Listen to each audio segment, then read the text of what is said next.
Sponsored by Tropical Acres Steakhouse. Hold the Mayo. It's time for Mike Mayo's Lunchbox. Find out what's being served with Mike, Defo and Lubie, the only show that covers food, sports, and the proper maintenance of your car. And now, a man who had the distinction of having an entire health clinic named in his honor, Mike Mayo.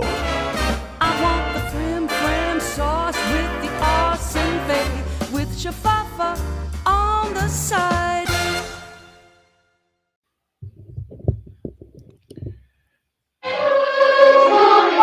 There's the music. Am I allowed to talk without the music? We don't talk without the music. The Oliver Twist Food, glorious food. Happy Monday, everybody. How was your weekend? I'm all discombobulated. I'll tell you why in a minute. But Jeff Defo DeForest, Mike Lubie Lubitz, did you survive the madness so far? It wasn't so crazy yesterday, I guess. Lubie was immersed in it. Lubie, I think, watched a lot of games. I didn't see that much. I did have three different, I don't know if I'd call them dining experiences, but eating experiences. Three different places. And a real eye-opener, and I was telling Lubie about this morning, that if I was a young guy here in South Florida and I had it to do all over again, forget about the clubs, forget about Live, forget about South Beach. I'm getting a 10-gallon hat. I'm going to dress like Hoss Cartwright, and I'm going to Roundup, which I visited on Friday night. First time there in a long, long time, I want to say. I don't know how long it's been there, but what a phenomenon, Mike Mayo. It didn't matter about the food. The scenery was amazing. Is this okay? This is a place in Davie that's been around a long time. Country Line Western theme. Line dancing, hoedowns. I don't even know if that's a word, but it seems like you've got to don your boots, your big buckle belt, and your 10-gallon. You didn't have to, but it was more prevalent than not than the guys that were just dressed like regular people. But wow, I mean, it was great. Now they did have food there. I don't know that it qualifies for a Mike Mayo dining review. No, but it wasn't garbage. I mean, it was fairly typical of what you would get in that type of place. They had the usual stuff: sliders, fries, wings, things like that. It was all pretty good. that's fine, but it's a little. I would say for me, But unbelievable. If I was a 20-year-old guy, well, I guess you got to be 21 to get in there. But if I'm in that category, I'm flocking there. I don't know if it's every night. Lubie was saying it might be every night. I think Friday night, though. Fridays, some kind of special deal, and that's when I was there. for me, any meal that ends with the possibility of me line dancing is something that I want to just take off the table to begin. Your name was mentioned, actually.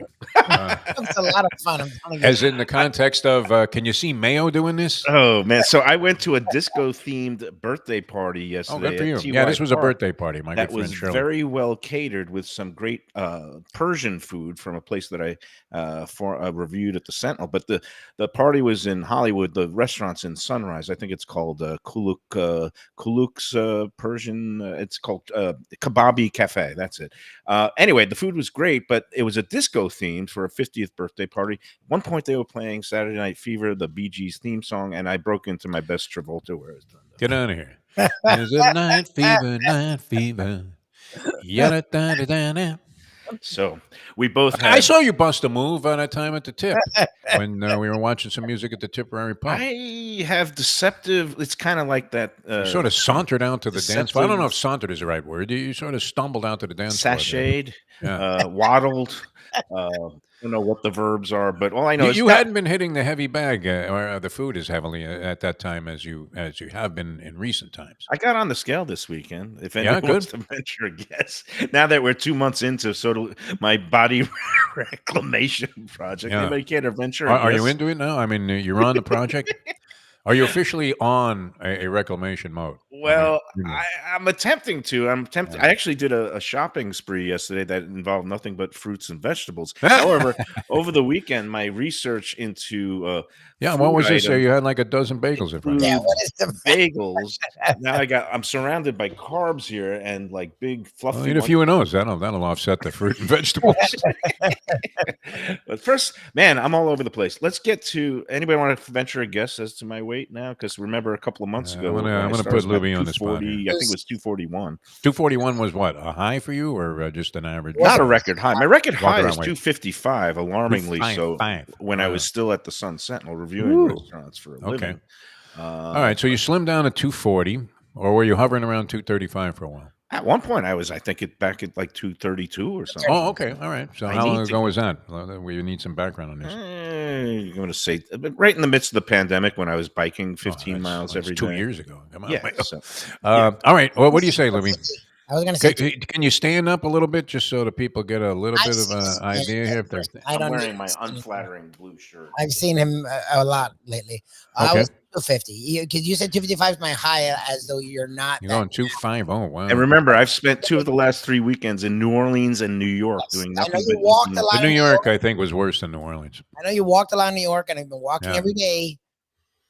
But I know up until this weekend you hadn't taken it Put a seriously. number up, Louis. I said 250. I think Oh, 250 250 is your was number? the high, Wow. but higher than 241 because I feel like you have put on some weight. Not to Joanne says 325. Ooh, I look like Trump. Come No, on. you don't look that bad. 325. You're not tall enough to I'll sport take 325. I'll I'm going to go 246 and a hook. All right, both of you gentlemen are over. Way over. I'm Wow. going to give you a okay. clue. Reggie Jackson or Oh, yeah. Fofo. Four. Hank Aaron. Yeah, Nice. 244. Willie McCovey would be the first number that came Willie to mind. McCovey, is About a that the point. correct first number? Yeah. So, again, up 2 or 3 pounds from the start 2 months ago. So I'm kind of be like a Silky Sullivan here. I think I'm going to just shock the world with what Tannazini's unfolds. got a new location. That should help you. Yeah, well, it's further from me, so that should help me. Oh, really? Okay. Let's I put thought it in a was kind closer. word for our friend Tom T. I hope he's listening today. Yeah, he's in a transition phase, but he started again. He's Tom been looking for Tennessee, this for a while, though. He's been looking for this setup, this kind of situation. yeah, more permanency, and it's kind of like a beautiful textbook situation for him where he doesn't have to actually go out and spend on a lease and opening up a restaurant, all the costs that come with it. He's basically taking over. It's kind of like a sublease of an existing place.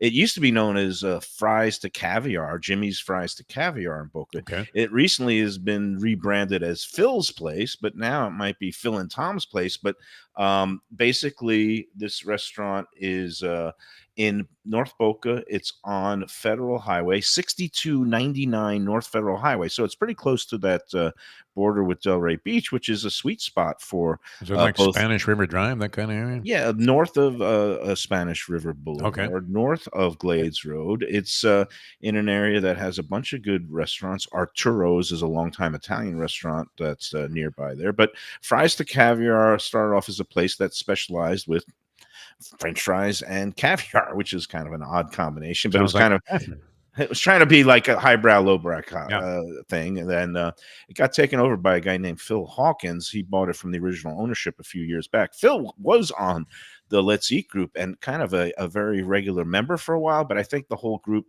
it caused him to flip out more than even me. And I think one day he just decided to get out to preserve his sanity. But anyway, Phil has taken over the restaurant from the original owner. So, and now it's known as Phil's Place. But now Tom has brokered a deal where, and again, Tom has been kind of a nomad. He started off working outside a couple of the local breweries, kind of subletting food trucks here and there.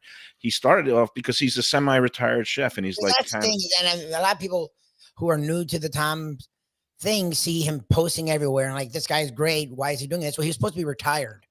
But he's so freaking good that he's been called out of retirement. It's like Brett Favre or something where the Vikings are like, you sure you're retired? So he's got the bug. He's got a passion. It's kind of the way that, we can't stop yapping, or I can't stop thinking about food and going out to restaurants, even though nobody pays me or gives me a expense account anymore. But Tom is just like, it's in his blood. He likes to create and play around with new dishes.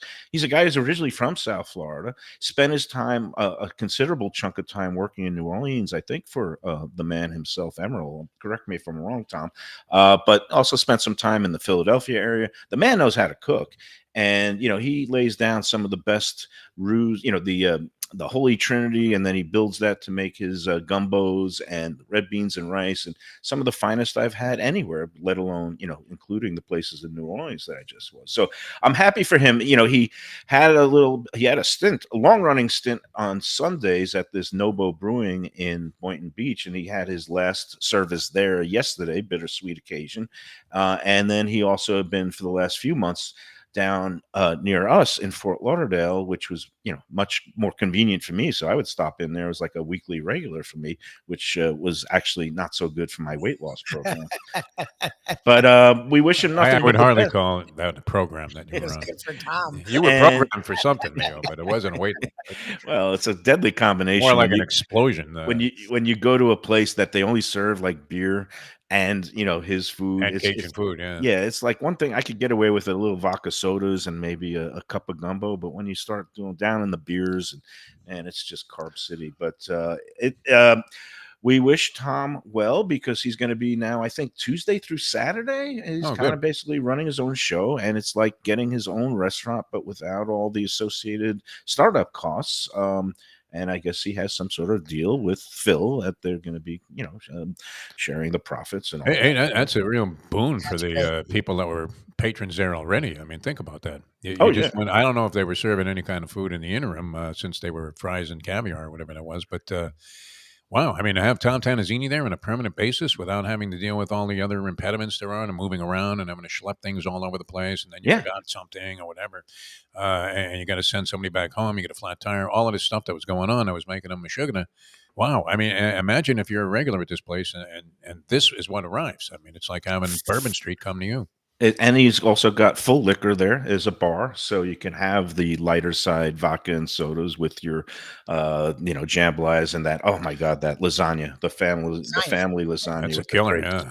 It's so good. All of his stuff is great, though. We wish him all the best. I was very happy to see that. And I think he found it's the right area. It's on the east side, and there's not a lot of Cajun or Creole cuisine in that area. Whereas, down here, he was in There's Riverside, not much, though. Yeah. but there is the long running Shuck and Dive, which has a big loyal following and fan base. And they do Shuck and Dive, very capable good, job. great reputation, good people And then behind it. people may go there north. That's not a thing. I mean, Well, and the other thing is that new Voodoo Bayou that opened up on Las Olas. There's also one in Palm Beach Gardens, so that also kind of fills some of the Cajun around there. It's not exactly like Tom's. And Beaucamper had like a New Orleans place for a while. that's Didn't you review gone. that? Did you The review that balcony. unfavorably and then get your heads crushed by Beaucamper? What happened? Well, I got ambushed on the Paul Casanova show. On the one day, Casanova show. where Okay. Paul invited me to come on without telling me that Kim Beaucamper was in studio and seething about the 2.5 star that I gave to the balcony, where the food was hit and miss. There was some. I think you dishes. added a half star just because you knew Beaucamper. Yeah, it really. I would have been a deuce any You're right. other time on the Mayo. It should have scale. been a deuce. And my threshold for being included in our various guides and basically getting the approval of the Sun Sentinel thumbs up is 3 stars. So I didn't give him the 3 stars. He was miffed about that, and I'll never forget his opening line when I was ambushed. Basically, Bo said to me, he goes, "Yeah, me and Mike go way back, but not much further." What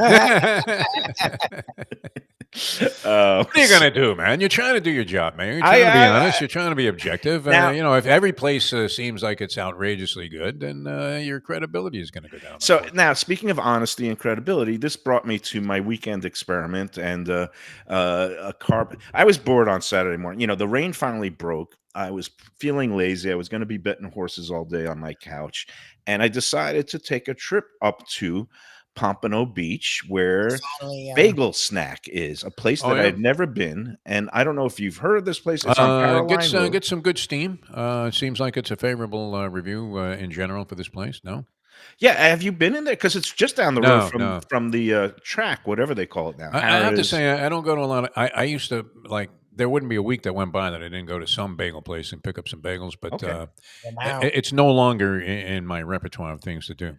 I mean, I'll eat bagels if but it's my like grandpa's or something. They sent one out there, but I don't go out to buy bagels anymore. So it's very similar to Grandpa's in style and theme. Grandpa's is a little bit spiffier because they redid it down in Dania Beach. Of course, Grandpa's is one of our sponsors, so that I don't think it compromises my objectivity when it comes to actual food, because it might be a little clouded. It's one of those things. But I wanted to check out Bagel Snack because it was voted by the readers of the Sun Sentinel. They look great as the best bagels in South Florida. Now, this is this going to be your first bite? I mean, you're going to do it right here in front of the people? What I did is I bought a set of, I did 6 bagels, 2 each of everything sesame and plain. ate them on Saturday when they were fresh, and I did both regular and toasted batches just to kind of check it out. And as you can see, you really did thorough research on this. no, This wasn't something where you just grabbed a bagel, took a bite, and then did a portnight. I do go around a lot and try a lot of bagels. And in my estimation, the reason why Grandpa's is a Lunchbox sponsor is because they're Mike Mayo's Lunchbox approved, which means it gets past the rigorous taste test that I put down, which they make pretty freaking good bagels there. And they've not just me, but Stacy Redder, the head of the Visit Lauderdale Tourist Board, says she's also was born on Long Island. That would be Long Island. You're gonna Long Island. The G has to be pronounced Island. She proclaimed it the best bagel she's eaten in Florida. Period. Grandpa's. So and Grandpa's was in the mix, it was one of the finalists. I was more than a bit surprised that it didn't actually claim the crown, because to me, I mean, here's the Grandpa's bagel. It's big, it's puffy, it's well coated. You can exactly on both. It's baked in house. It's seasoned on both sides, and you can tell it's hand rolled because you have these little ridges. And when you pull it apart, when there's a hand rolled bagel, you can tell because it has these little ridges where the guy who's rolling them kind of puts it together. It's kind of like a pretzel. These, again, it came out. They're a little bit on the underside. This is the bottom of the everything. So they're coated on both sides.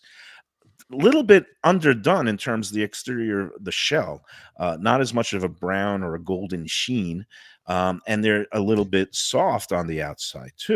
It's funny, Defo, I know is thinking this is ridiculous. I'm not gonna lie, I didn't know what you were talking about when you sent us the text, but the minute you were like, okay, what looks better, I'm like, oh, the ones that are cooked. Yeah, like that doesn't look cooked at all. Like, these came out a bit underdone. Even you could tell the this is the plain bagel. It has a little nice golden. I don't mind that sometimes, I have to say. These are baked in-house daily at Bagel Snack. It's run by a couple that have had it for a while. Very popular breakfast lunch joint. You can see a lot of elderly retirees and Jewish folks, eating the scrambled eggs and all the bagels with the lox. And they have some of the deli meats, just like Grandpa's does. This one a little bit underdone. But what I found is that it's a pretty good bagel. It's a pretty good bagel. It has really good chew. The interior chew was nice, and when it toasted up, it was really nice too. You're amused. You don't like this? No, it's just so funny, the depth of this analysis here. I mean, is it any good or not, Mayo? I mean, what's the story? I mean, you really went into too much detail. Well, no, this is what the food people want. They want the details. They want that? I mean, yes. Hey, so how would you rate this bagel level by comparison? All right. Okay, I'm going to rate this bagel again because the chew on it, the interior chew, a lot of times the fault I find with Florida bagels is it's more like a bready or a roll type thing, and it's not really it's the amount of barley wheat that you put in a bagel that defines the chew. I'm getting technical here because this is what I do. I get passionate. You're ranking it for some reason, so there's got to be some differentiation. The chew was very good. The exterior I found a little mushy. Okay. How is it? Well, no, I already did my tasting on this. Oh, you did? And, all right. And then obviously I've eaten the Grandpa. So you're going to take the actual finished one out of the oven now? No, this is like one of those cooking demonstrations. But you see, I did take a chunk of this fresh one I got from. That looks pretty good, Mayo. I got to say. This is the Grandpa's bagel. This is a sesame bagel. Well, that really looks good then. And one of the other ones, the thing that I found from Bagel Snack, the dough itself, even though it had good chew, I think it needed a little more salt in the exterior because the plain bagel just tasted like nothing. It tasted I mean, it had good chew, but it's like chewing on air. I think a bagel needs a little bit of salt. Well, maybe you got a bad batch. Did you talk to a manager? I mean, what did you do? Get a bad batch. It was a random sample. I just asked for 6 bagels, and I had 3. Just checking the usual Mayo criteria. And obviously, I've had dozens of these at Grandpa's because it's around the corner. And again, disclaimer: they're a sponsor of the show seasonally, and they also maybe employ my daughter. I don't know if my daughter is still working there.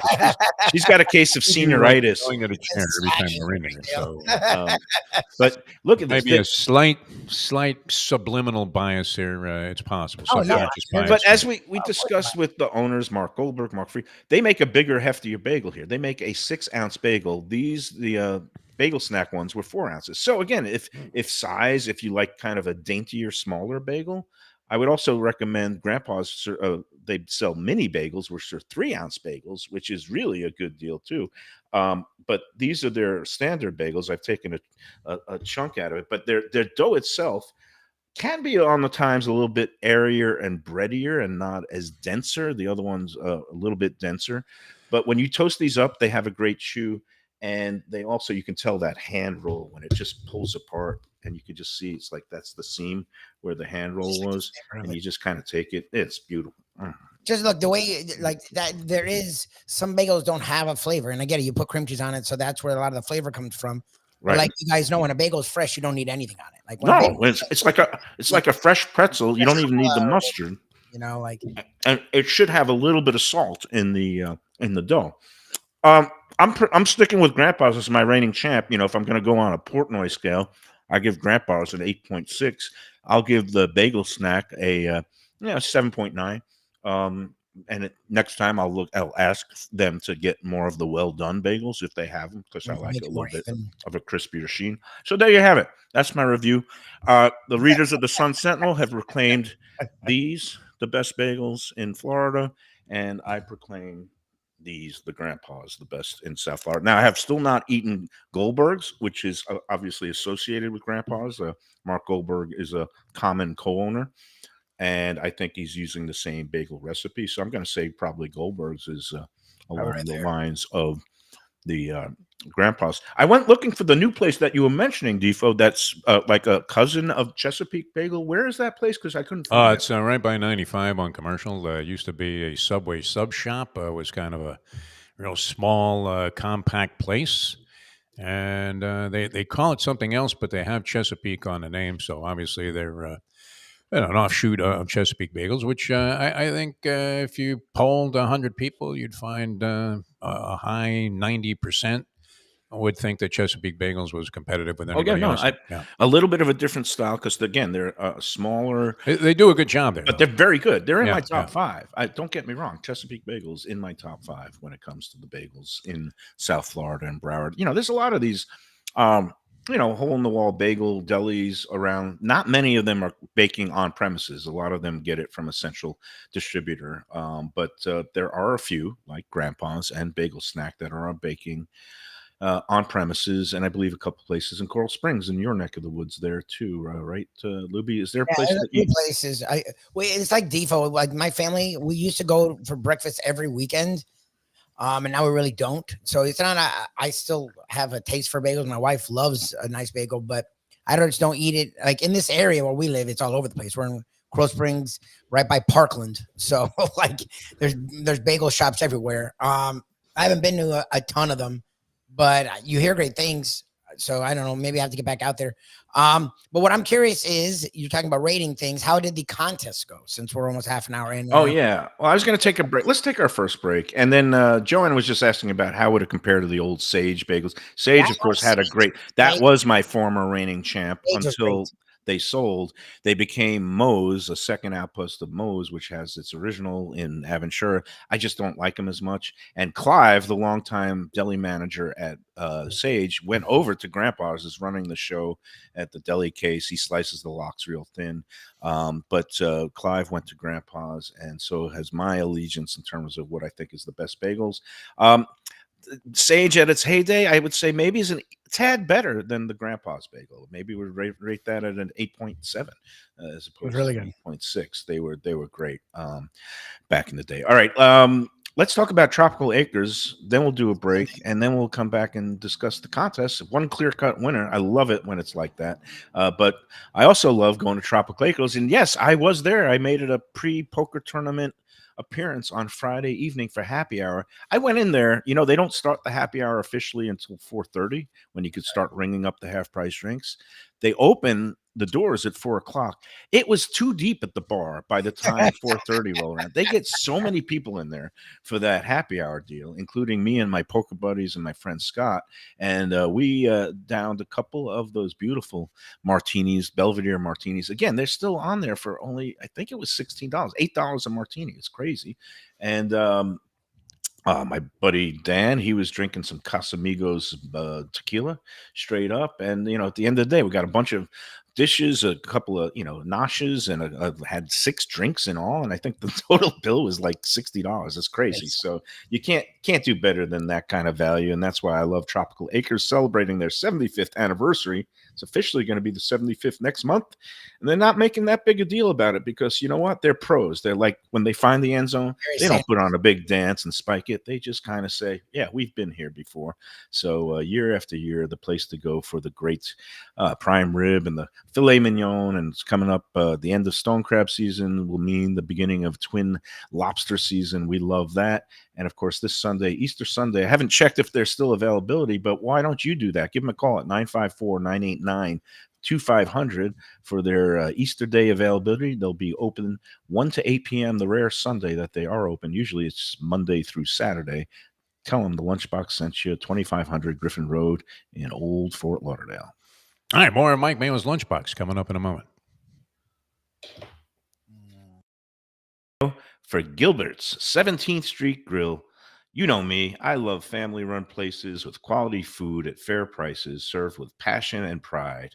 And that's why I love Gilbert's. For more than a decade, Lenore, Beth, and Richie Gilbert have been serving up the best burgers, wings, ribs, salads, and desserts. It's a fast casual spot.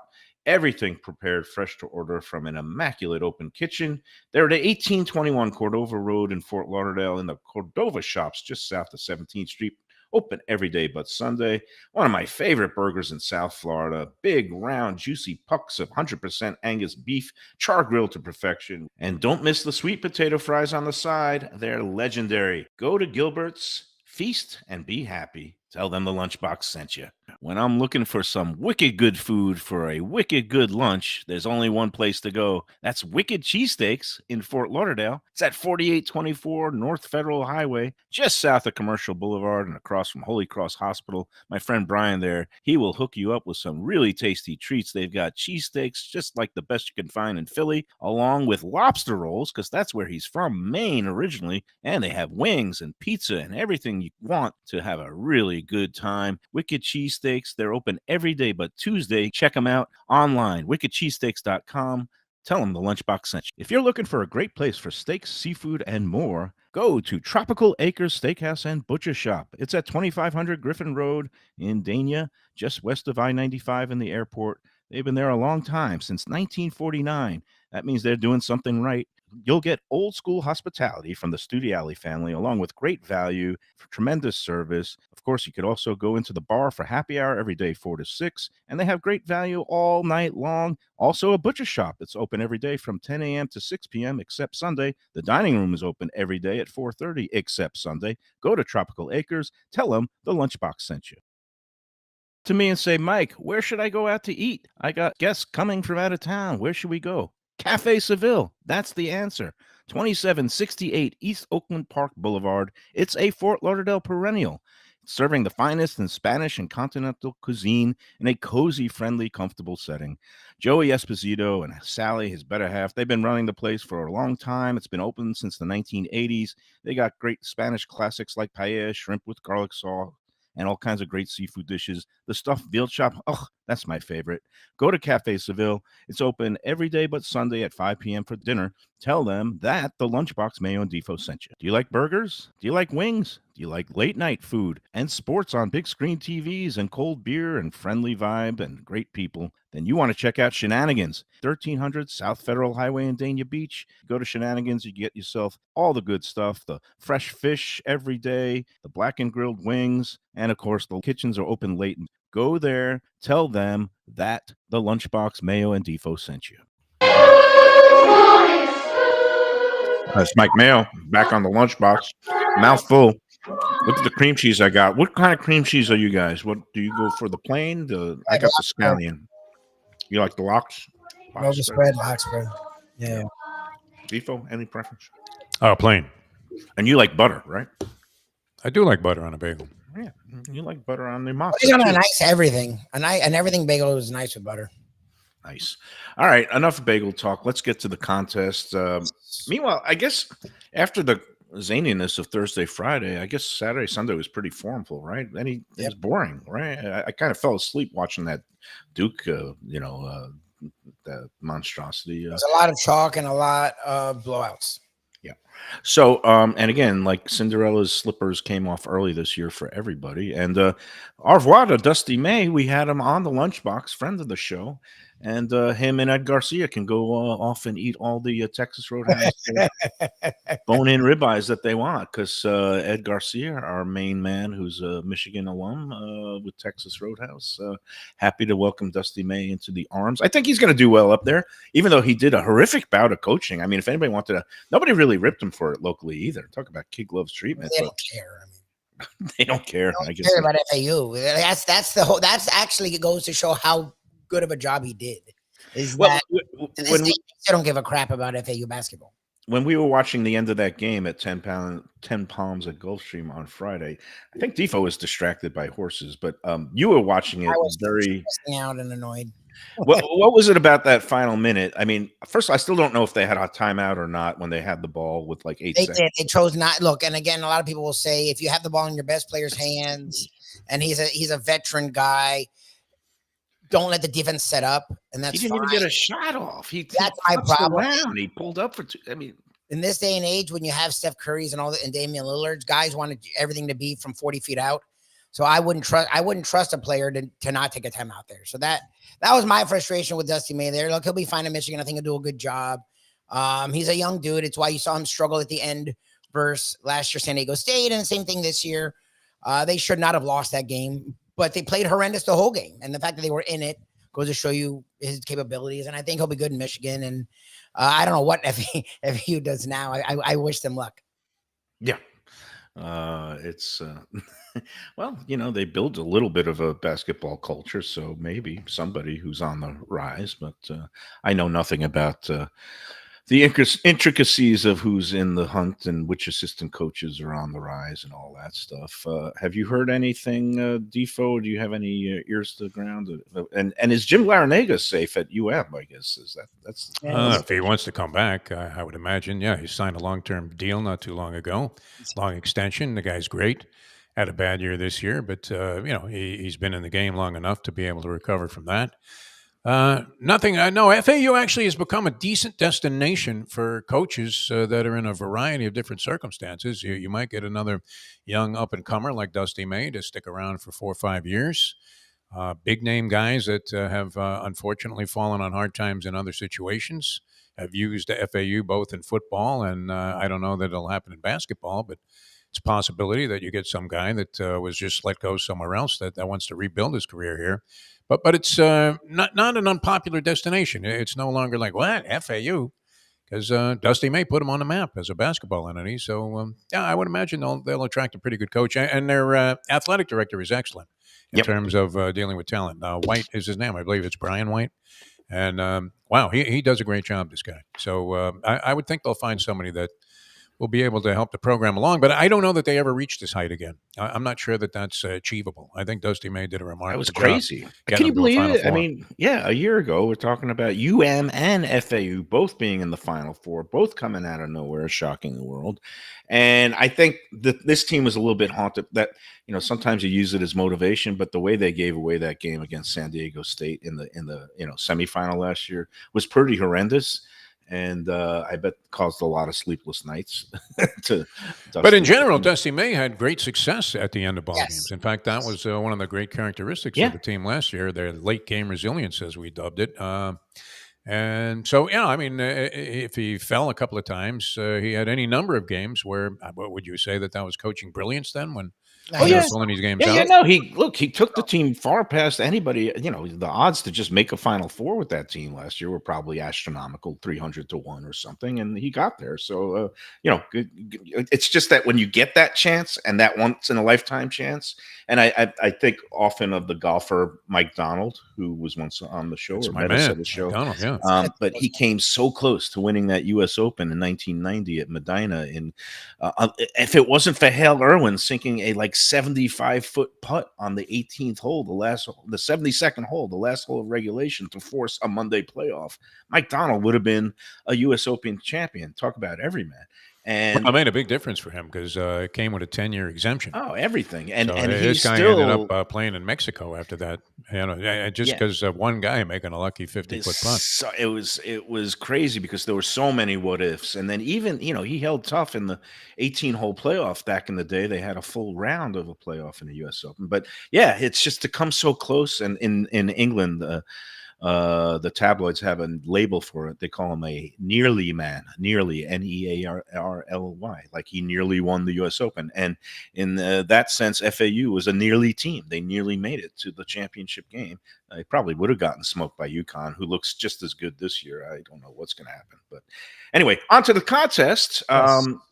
All right, everybody's making fun of me, but the clues were pretty easy. The place is called The Warren, also known as the Warren American Kitchen and Bar in Delray Beach. It's gotten a really good buzz in the last few years because of their outstanding whiskey and spirits program headed by John Fitzpatrick, who's a local legend in the saloon business here. But anyway, almost had a little controversy because there was only 2 people that picked the winning horse, and it was a weird contest race because it was a washout of a day at Gulfstream. All the turf racing got switched to Tapeta, but the race that I picked originally was a Tapeta race with a full field of 11, but there ended up being 4 scratches, so it was only a 7-horse field with a heavy favorite. So a lot of people ended up getting the heavy favorite because they had horses who scratched, and the heavy favorite, thankfully for me, only finished 3rd. And the winner was number 1, Roll On Big Joe. Only 2 contestants had it, and as fate would have it, one of them was DQ'd because their entry came in at 2:22 in the afternoon.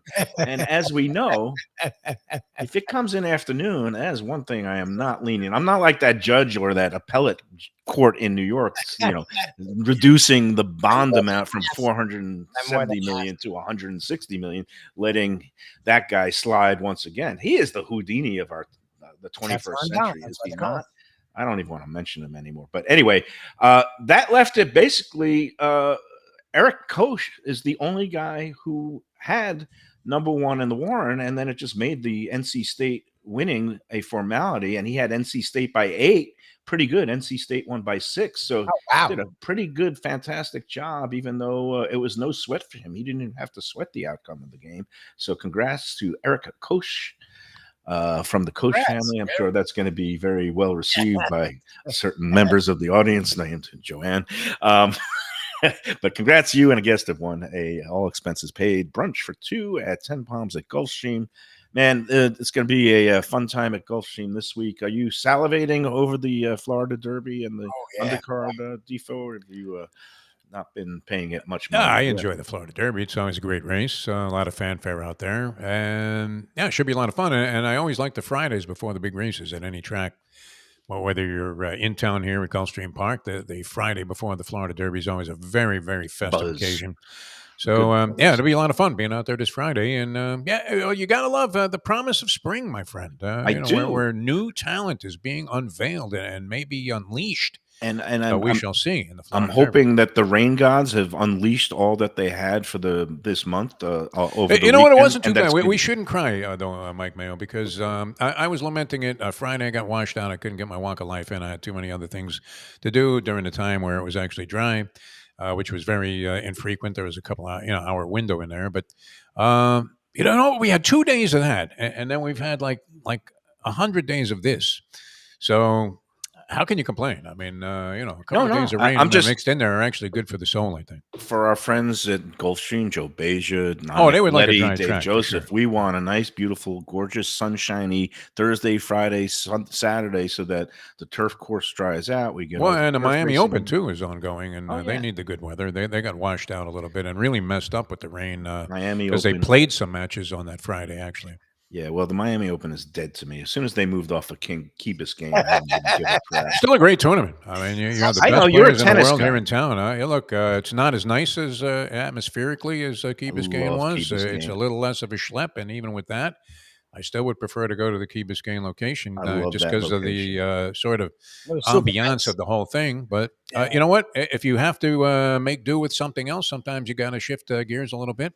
You still get the best players in the world. It's been wild. I mean, with a lot of interesting matches. And then on top of that, it's become very emotional with certain matchups that we've had involving different countries and different countrymen.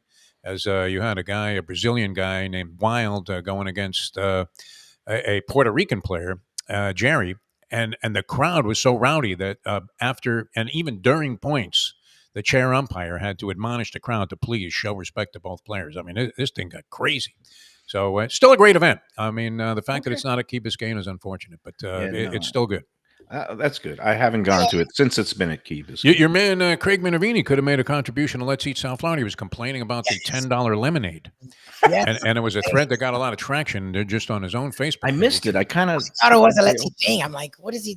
I'm like, well, I mean, and this is very much of a Mayo variety type of topic because they advertise like you were thinking, wow, for $10, I am getting the Cadillac of lemonades or whatever. I mean, I am getting the best lemonade I've ever had, fresh squeezed, whatever, sweetened just right. And it turned out it was something that you would get like in a giant 2-gallon tub. And if you went to the back of the 7-Eleven and said, "Hey, do you guys sell lemonade here?" and they pointed to that section, and you go, "No, right there with the Hawaiian Punch, that type of stuff in a nondescript bottle."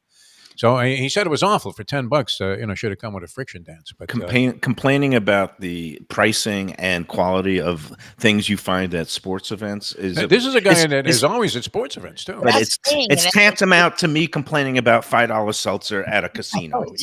Certainly, you're getting robbed, but you're just going to get you robbed. would like it to be good, at least. If you're going to go ahead and fleece me, at least make it worth. Yeah, going through the whole experience because you finished the item off and said, "Wow, that was really good," even if it was $17 overpriced. Welcome to the Miami Open at Steve Ross's. That's true. Any sporting event, Stadium. though. Now you're getting killed. I mean, you're getting creamed at the concessions. There's no doubt. Yeah. Hey, tell me about. You said you had 3 dining items. Oh, a couple of minor ones. Went to. So the roundup was an eye opener. I would imagine. And I don't know that people are going there for the food. That's but more in the entertainment. But if you ate there, it wasn't overwhelmingly disappointing. I mean, you would have said, okay, this is about what I would expect here, maybe even a little bit better. Then I was at Faraday's. I had the. You were. What do you think about? What do you think about chicken Florentine? Is that one of your dishes that you would be inclined to order on a menu? Chicken Florentine, which is kind of stuffed with spinach. How do you feel about that? At an Italian restaurant all day, at a steakhouse, not so much. But how was it?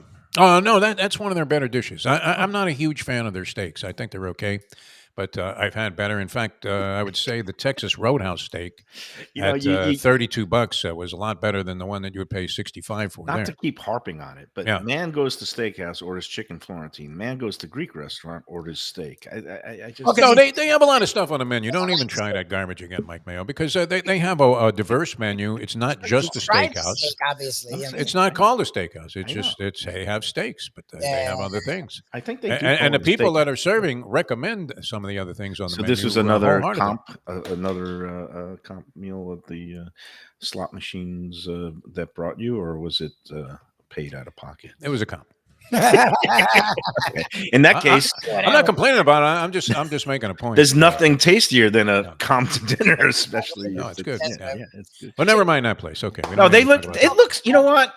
I haven't been into. You haven't been there, but you have strong opinions. Don't say that. I've been there. I was Yeah. going to finish my sentence by saying Yeah. I haven't been there in a while because I just don't like the way Harrah's treats its poker patrons anymore. They used to have waitresses that would serve you food from Faraday's and the deli right to your table. Now they don't care about poker players there anymore, so I don't play poker there anymore. So it's just not a good experience in terms of taking care of the customers with the food and the beverage options and all that. And they used to have a really good, decent Italian restaurant up on that floor also. Well, you betting the Louisiana Derby this weekend? Did you play that race? That was wide open. No, I did well for myself, but no big stakes action. Okay, because it was a good day of racing and a lot of Derby hopefuls. Were in. There was one in Kentucky, and Brad Cox's horse won the one down in Louisiana. And Pletcher went 0 for the weekend. He sent like 6 horses out to those 2 races, and none of them lifted a hoof. So that was a little disappointing. Has basically reduced to having Fierceness, who's going to be the the Florida Derby favorite, but. So wait, you had Faraday's, you had Roundup. What was the third and final food? I ended up at the Funky Biscuit last night, where Oh. they actually have your name on the menu. As you were a big fan of the fish dip, and it says Mayo approved next to the fish dip offer. Nice. Which was very good. I had that last night. It was very good. No, and who was playing last night? Any good? Great player. In fact, can you see? Yeah, you can see the poster. It's hard to make out behind me. Chris Duarte, a fantastic guitar player. Unbelievable. Nice. Yeah. All right. Good. Hey, it's time to take another break. I've lost track. This is only our second one, right? But when people, I did want to say this because I thought of this. People are always asking, and we've mentioned this before. But when they say, "Hey, where can I go see some good live music and get some, decent food right there in the same place?" And the biscuit is that. I mean, the food there. I know you didn't give it 5 stars, but you wouldn't necessarily think that was coming. But a very good quality for the type of place it is, and that doesn't mean that you should expect it to be lousy. But and price is reasonable, very reasonable for a music on the venue food. place. It's a music top notch, fine place to have dinner. I mean, there's other options. Some people will have dinner at a place in the same area before. There's that 2020 table, which I don't know if you're a fan of or not. There's also Corvina seafood, and the right Japanese steakhouse right on the corner there. Yeah, the biscuit does great. There is I forgot the name of that one, but another place across the street, kind of just across. Right there in the same complex, though. I mean, this is all in a small little area where there have to be Are there 50 restaurants there? This isn't even Meisner Park. This is just south. It's called Plaza Real. Plaza Real, yeah. That actually is a lot. Corvina again. We were at Corvina last week with Eddie Pizzoli, and he's kind of taken over the management reins there, and they're doing great. And then, of course, this new Mia Rosebud, which is a Chicago-based Italian restaurant where I stopped in for a little happy hour oysters. They need to learn to shuck the oysters better, but very nice looking place with Italian American food. But yeah, there's all kinds of stuff. But again, if you just want to go right to the show, and Funky Biscuit has really decent bar food, good wings, good fish dip, good burger. So New Orleans themed kind of also. It's all good. Hey, so let's talk about staying south. The Batch New Southern Kitchen and Tap in Fort Lauderdale, 525 North Federal Highway. That's a place I've been sending a lot of people for the brunch. The weekend brunches are fantastic, and I went there with the big group a couple of weeks ago, and we all, we ordered the whole menu, and I ate the whole menu, and it was nothing to complain about, which for me is saying something. That chicken and waffles, the biscuits with the great jam.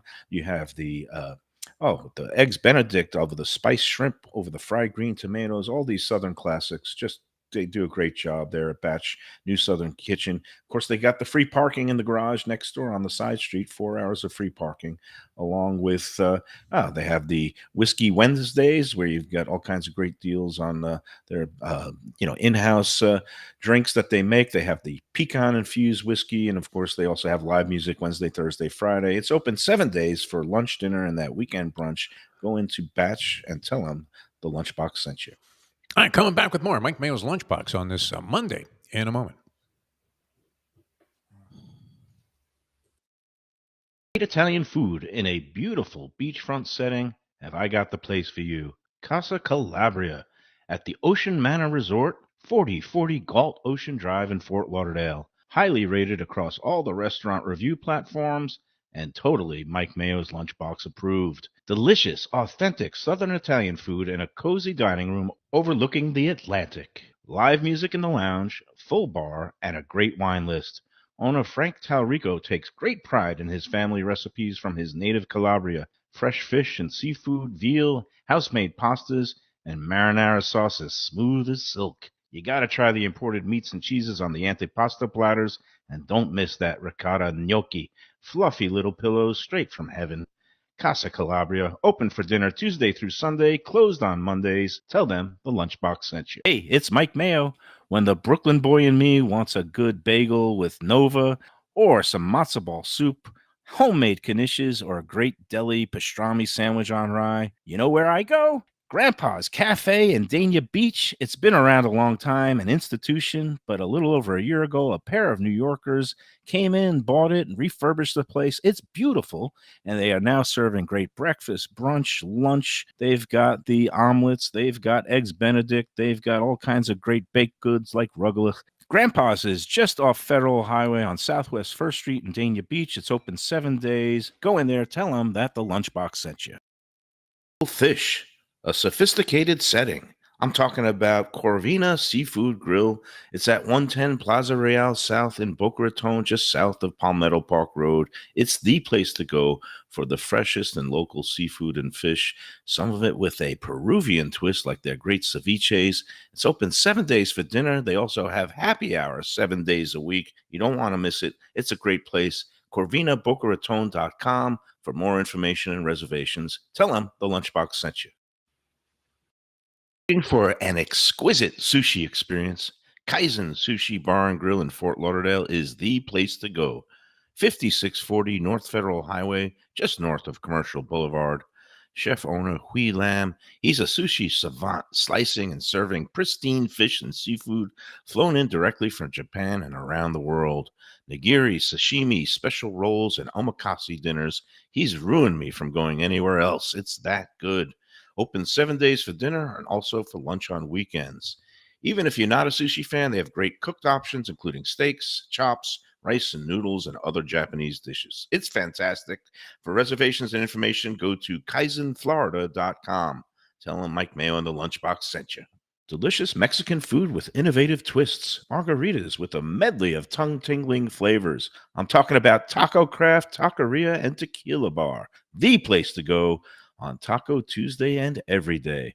It's located at 510 North Federal and Highway in Fort Lauderdale, and also in Lauderdale by the Sea at Plantation Walk, and soon in Coral Springs. Taco Craft has specials every day, including bottomless drinks for a Sunday brunch, and Taco Tuesdays with their $4 premium tacos, including their new burrito tacos with bone marrow broth. Oh, it's so good. They've even made a taco lover out of me, and they've got so much more, including fajitas, that open-faced smashed cheeseburger tortilla that's new, and a guacamole sample that's an explosion of flavors. The kitchen is open late. There's delivery and takeout. For more information, go to tacocraft.com. Tell them Mike Mayo, the Lunchbox sent you.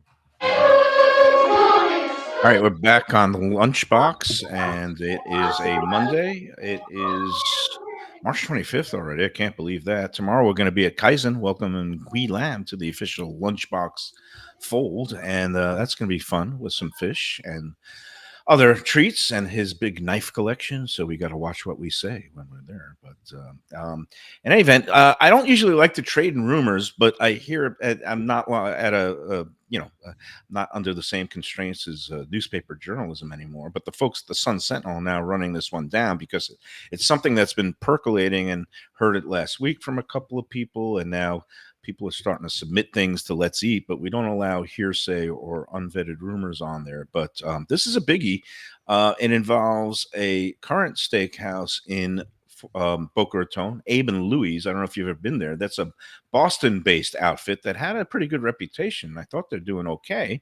But apparently the word is that a certain iconic restaurant from Brooklyn, a steakhouse with the initials PL, might be Really? in and replacing the Abe and Louie's. So going from Abe and Louie's to something that's named rhymes with Schmieder Poogers. I don't know. I don't know the validity to this, but I keep hearing things about it. I think the thing to check out is a couple of years back, I mean, there was similar rumors, but then it turned out it was just somebody trading off the Peter Luger's name. It wasn't actually Peter Luger's, the original. It was somebody who's an ex-employee who tried to pull a fast one and maybe use their name to open up another location. So there's still much reporting to be done on this. But if it is actually the Peter Luger's of Brooklyn, where I did not stop and have a steak on my last visit last week, but it is a obviously legendary place. I don't think they have opened any other locations in the 150 years that it's been going. But the natural progression for old things is to come to Boca. So that's whether it's old New Yorkers or old New York restaurants. So I don't know. Were you ever a Luger's guy, Defo? Did you ever? Can't say that I was a big Peter Luger's guy. I'm sure at some point in time I've eaten there. Abe and Louie's was always good. I mean, they were there, I think, with practically the origination of that town center, and been there a long, long time. I ate there a few times many years ago. I haven't been there recently. It was always very good. I don't know that it would have been my favorite steakhouse, but it was certainly comparable to any fine steakhouse. Yeah, no, and I've never made it to Abe and Louie's down here, and I heard a lot of good things about it. It just seems like I don't know, Boca, besides being the Botox capital of the world, is also like now it's the steakhouse capital. You can't throw a ribeye bone without hitting one. You've got Gallagher's just opened up in the last year.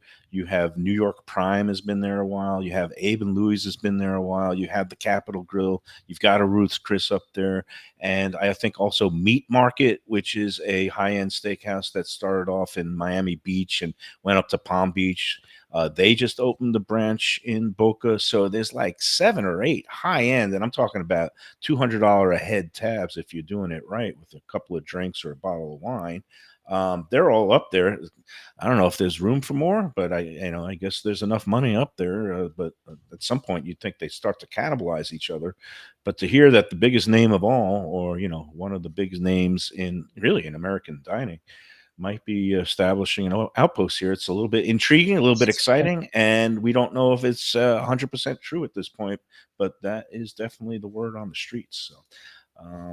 We also got to take one more break, and we got to talk about our friends at Delaware Chicken and Seafood Farm. Great place to go for the upcoming Easter weekend. Good Friday on Friday means lots of good fresh fish, maybe a platter of stone crabs, and of course Easter Sunday, you can get your lamb and other assorted items, whatever you want to put on the holiday table, including that great fresh poultry that they have there, along with steaks if you want, or even more seafood. Why not have a little surf and turf, or a little bit of lamb and shrimp, or do Greek style shrimp and lamb on the grill? Beautiful. You could get it all there at Delaware, 4191 North State Road 7 in Hollywood. They're open 7 days a week. Again, it is the home of freshness and value. They've been in business for over 60 years. They do a great job, and tell them that the Lunchbox sent you. All right, coming back with more of Mike Mayo's Lunchbox in a moment. Food from a scratch kitchen, delicious drinks and house-made spirits from a craft bar, a great vibe inside and out with a spacious patio. I'm talking about Batch New Southern Kitchen and Tap, Fort Lauderdale, in the heart of the city at 525 North Federal Highway. It's open 7 days for lunch, dinner, and weekend brunch, with classics like fried chicken and waffles and shrimp and grits, and creative items like pecan-crusted salmon and a fried green tomato BLT. And the drinks? Smooth sipping and so good. There's convenient free parking and a garage next door, happy hour at the bar, an entire patio, 4 to 7 Monday to Friday, and live music every Wednesday, Thursday, and Friday. It's pet and people friendly, and with cozy fire pits for when the temperature dips. For reservations and more information, go to batchsouthernkitchen.com. Hey, it's Mayo here for Delaware Chicken Farm and Seafood Market. Since 1951, for over 70 years, the home of freshness. I've been a customer for over 3 decades, and it's the place to go for poultry, steaks, meats, and of course, their unbelievable selection of fish and seafood. They've got it all. Key West pink shrimp, grouper, snapper, lobster, and of course, Florida stone crab claws of all sizes. Don't forget their famous fish dip and a full selection of prepared foods. It's located at 4191 North State Road 7 in Hollywood, just across from the Seminole Classic Casino. Doug Carter and crew will take great care of you. Make sure to check out their weekly specials and daily catch online at DelawareChicken.com. Quality, value, freshness, that's the Delaware way. Tell them Mike Mayo and the Lunchbox sent you. If you like seafood in a comfortable setting, outdoors, even keel fish shack, at the corner of A1A and Commercial Boulevard in Lauderdale by the Sea, and also now with a new location on Las Olas Boulevard. Those are my spots. Upscale food and a down-home setting. The chef owners, Dave and Brad, do a terrific job with all the seafood classics that you want.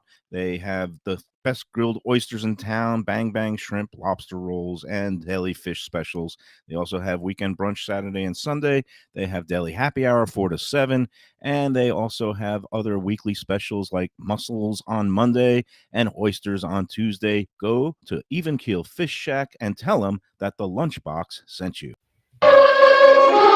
All right, we're back on the Lunchbox, and just a couple of notes. I was talking about Peter Luger's being the one and only in Brooklyn. Well, that's false. I didn't realize they have an outpost in Great Neck, Long Island. I don't know how long that's been there, but along with Leonard's of Great Neck, where my oldest late brother David had his bar mitzvah.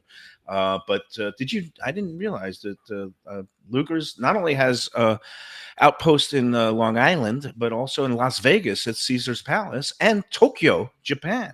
So it does make a little bit of sense that they might want to get into that lucrative South Florida market, especially with so many ex-New Yorkers here who know the brand and their famous porterhouse for 2, 3, and 4 that made them famous. All right, before we go today, I just got to also put in a good word about the Visit Lauderdale Food and Wine Festival. They have that cocktail brunch event coming up. It's going to be on Saturday, April 13th at the Primo Liquors in Weston on Weston Road, and it's going to be a very fun time. It's going to be a couple of mixologists.